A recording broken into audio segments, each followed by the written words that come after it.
He placed his identity in shoes. Okay, but as he gets older, he realizes those shoes do not define who he is as a person. Okay, when he was younger, he literally thought that brand of shoes was going to make him cooler and better than everyone else. He also thought that brand of shoes was going to magically make him a better basketball player. Okay, but as he got older, he realized he was basing his identity on a materialistic item, and that he no longer needed to have these pair of shoes to determine who he was as a person. Jackson? I just realized if he was like 7 or 8 in that, and the kids who stole his shoes were like probably 14 with the way they looked, his shoes would have fit him. But in the next scene, it shows a lady with a whole bunch of boxes behind her. What are they doing with those shoes? They're selling them. They're stealing them and they're selling them. Because they're extremely expensive shoes. So if you don't buy them yourself at all, you spend no money on them, you steal them, and then you sell them for $5 less than what they're originally worth, you're making a big profit. Okay, so that's why there were several scenes in there where people were getting these shoes stolen. Okay, I need you guys to go to Google Classroom Assignments and open Levels of Thinking.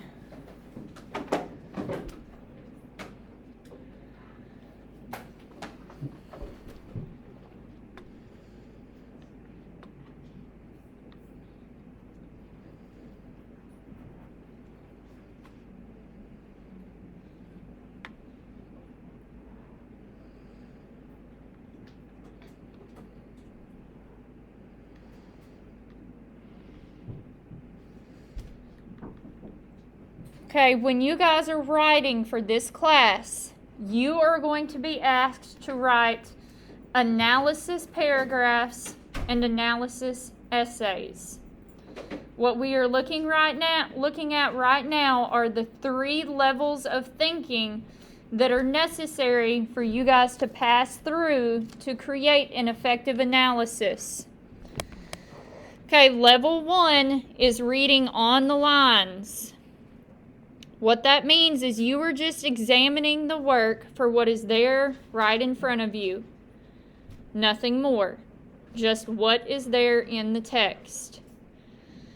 Okay, as you read, you're looking for things that can be answered using precise facts from the text, such as who, what, when, and where. Most of those are going to be directly answered in a text. In level 1, you are not using abstract concepts. You are only summarizing or paraphrasing an event that was explicitly stated in the text. Okay, so for example, in yellow, for wings, the boy was 7 years old when he got his first pair of expensive Nike shoes. That is something that was explicitly stated in the text. Okay, however, it is paraphrased. I put it in my own words. But we can go back to the text and we can see where he says, I was 7 years old when I got my first pair. Okay, so in the box there, I want you to add an example of level 1 thinking from the tiger's heart. Level 1 thinking from the tiger's heart.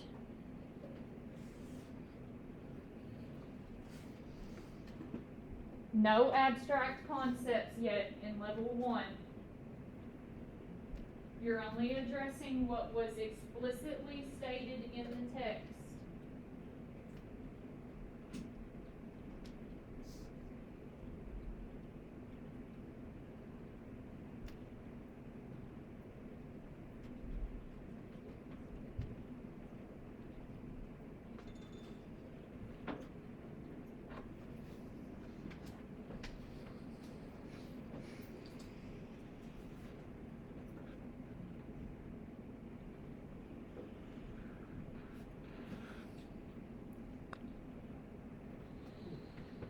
Okay, if you put something like Pepe killed the tiger, that is level 1.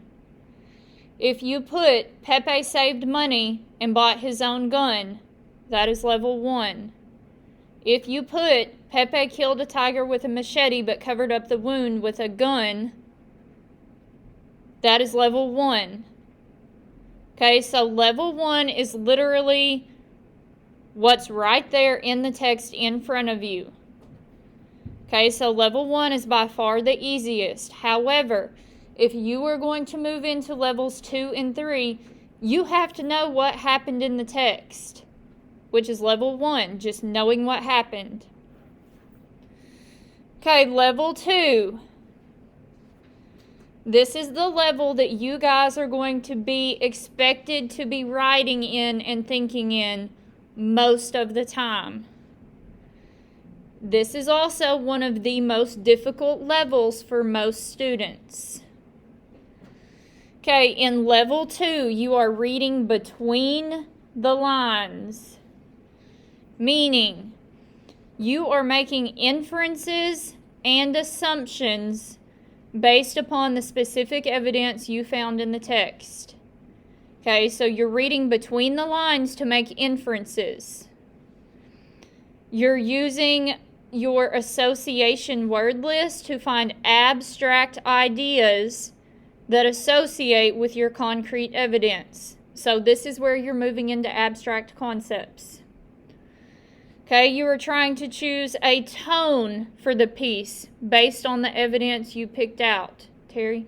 So the example is usually going to be as long as the, say, for the... Hang on just a second, we're not there yet. Okay, you are interpreting, classifying, comparing, contrasting, and finding patterns in your evidence to help you draw conclusions about meaning and or tone. You are looking for patterns in the text and then deciphering what type of effect those patterns have in the text. Okay, so some of the patterns that you might be looking for or noticing or analyzing are repetition, similarity, contrast, juxtaposition, and shift. Okay, if a word, detail, or image is repeated multiple times throughout the text, you have repetition. The author uses repetition for a reason. It is your job to not only notice that the repetition is there, but to figure out why it is there.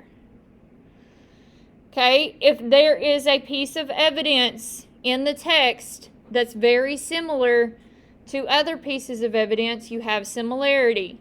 You need to recognize it and you need to figure out why that's there, why the author chose to use similarity. Okay, if you have contrast, that means something is different from something else. Okay, if you have juxtaposition, that means that the author purposefully placed a piece of evidence close to another one or with another one to create a certain effect. Okay, if there is a shift, there can be a shift, which is a change in tone and or in meaning. So when you guys are using level 2 thinking, these are the things that you are looking for when you are participating in level 2 thinking. Okay, for that patterns chart, repetition, similarity, contrast, juxtaposition, shift. If you are using any of those patterns in your writing, it is the author that is using those patterns, not a character in the story, not the story itself, the author.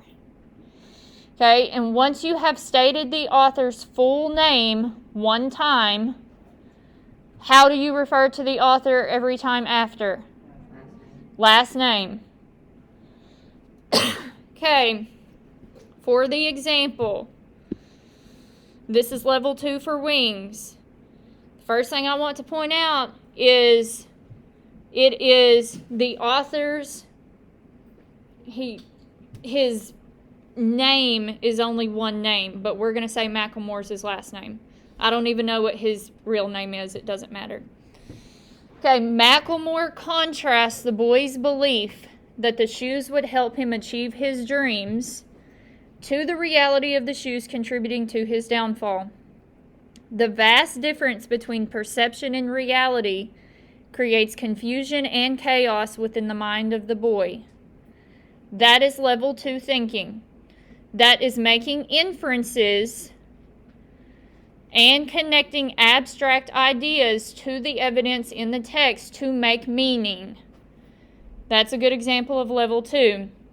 To answer Terry's question, your level 2 thinking, this is going to be a minimum length for level 2 thinking. Minimum.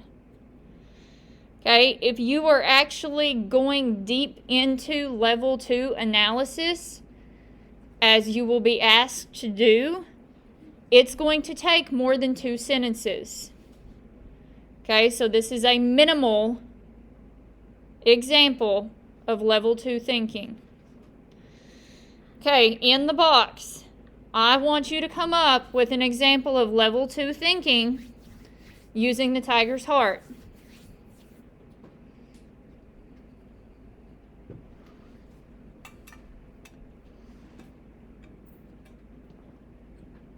By the way, when you guys are working in the level 2 thinking, it's going to require you to use your brain.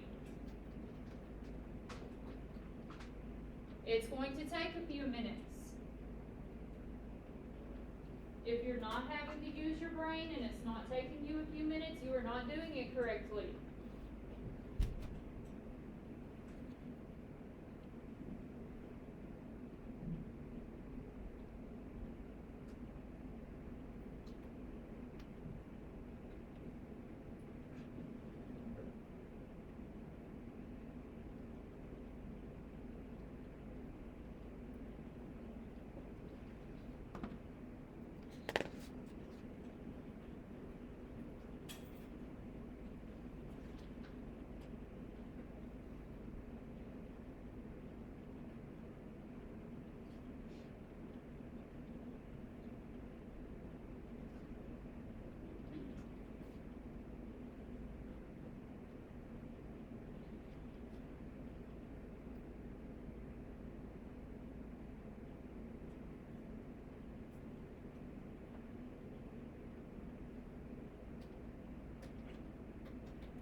Okay, if you have the phrase, this shows that, you need to rephrase that. That's not creative rephrasing.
Pepe's deceptive, manipulative inner self.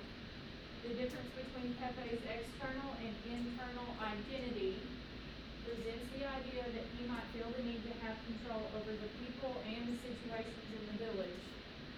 That's a good start to level 2 thinking. Okay, the contrast between Pepe's outer image to who he actually is on the inside.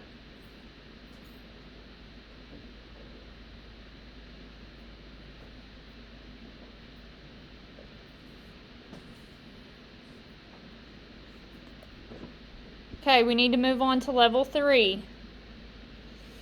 So level 3, you guys already know and can already do, because level 3 is the universal level. So reading beyond the lines. Okay, in level 3, you move beyond the text to connect to universal meanings.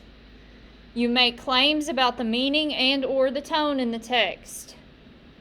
Ask yourself what the associations and patterns you have found in the text evidence say about individuals, society, humanity, or life. In other words, explain the relationships between the details and how they relate to one another to create a new, larger meaning for the work as a whole. Make sure you are able to tie your overall conclusions to specific textual evidence. If you can't prove your level 3 ideas with level 1 details, you've missed a step somewhere. Okay, so level 3 thinking example from the song Wings. The need for money and monetary objects can often unveil the dark side of human nature. Okay, so go ahead and type something universal that you have come up with for the tiger's heart. You've worked with a universal statement with the tiger's heart for multiple days now.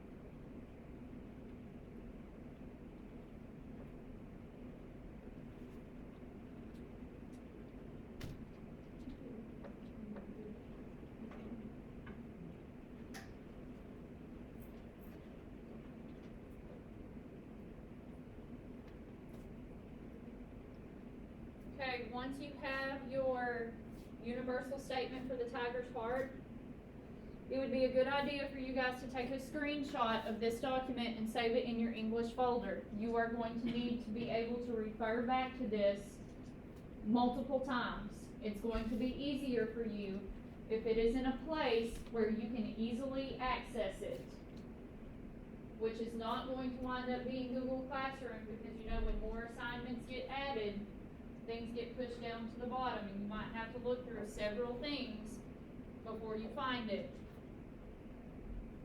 It would be more efficient if it was in your English folder and you could just go to your English folder and consult it there.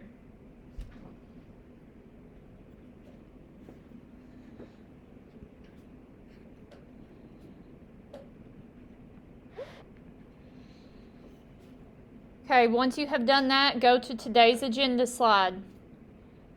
You are clicking on the link that says Embedding Quotes. From today's agenda slide, Embedding Quotes.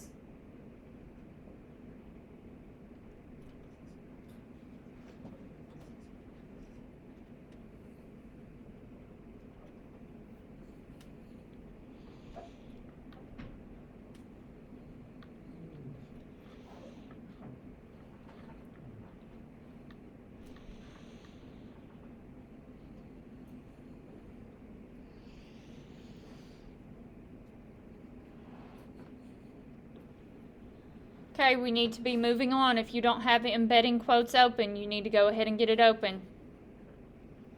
From today's agenda slide.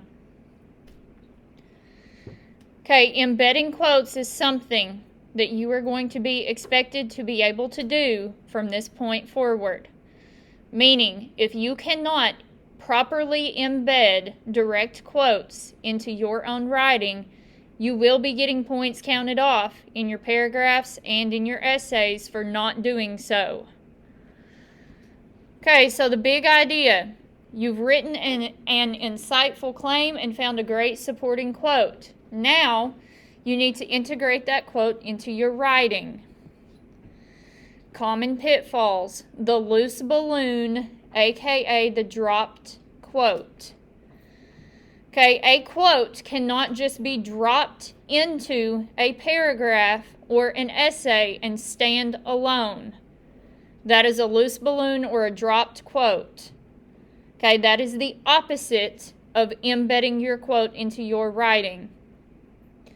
Okay, if you just drop quotes in without connecting them to your writing, then it's going to distract from the flow of your writing, and it's going to interrupt what you are trying to say.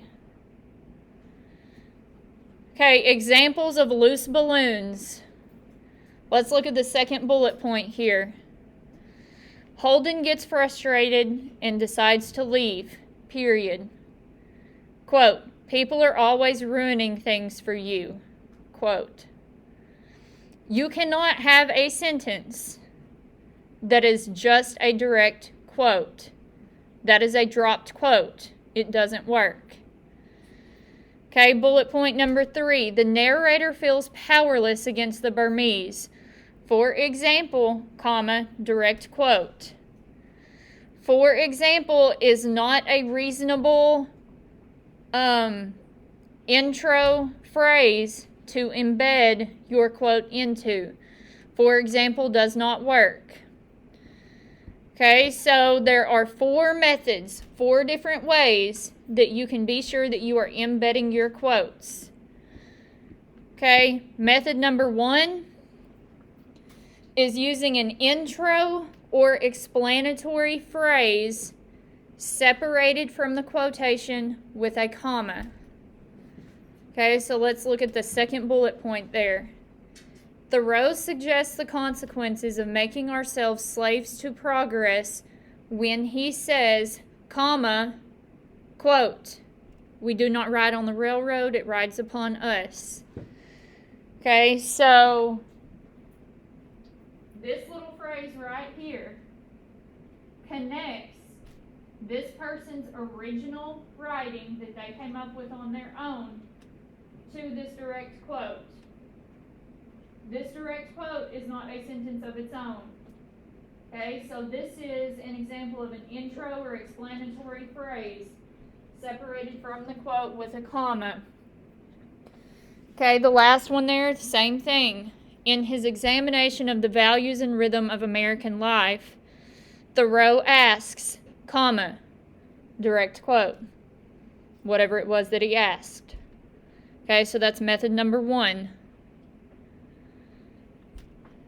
Okay, method number 2.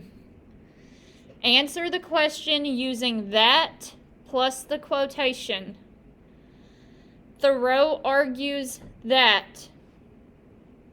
Direct quote. Holden gets frustrated and decides to leave, claiming that. Direct quote.